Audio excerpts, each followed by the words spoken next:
చేయబడినటువంటి వారిని వారు దేవుని నుండి శాశ్వతముగా దూరము చేయడానికి వాడు ప్రయత్నము చేస్తారు.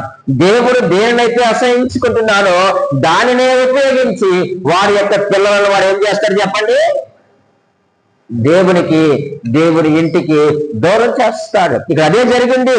తన ఆస్తిని ఇమ్మని అడిగాడు, ఆయనకి ఏమీ కొదువలేదు. అయినప్పటికీ లోకాశల వైపు, లోకములో సంతోషము కొరకు, లోకములో ఆనందము కొరకు, లోకముటువంటి ఆ యొక్క శరీరాశ, నేత్రాశ, జీవపుండము కొరకు, మర్యాదల కొరకు, పద్ధతుల కొరకు ఆశపడి తండ్రి నుంచి కావలసిన దాని స్వేచ్ఛను కోరుకున్నాడు. ఇచ్చాడు తండ్రి. ఆయన ప్రేమ కలిగిన వాడు కాబట్టి స్వేచ్ఛను ఇచ్చాడు. నువ్వు అపవాది చేతికి చిక్కావు, వెంటనే తండ్రి ఇంటి నుంచి వాడు ఏం చేశాడు చెప్పండి?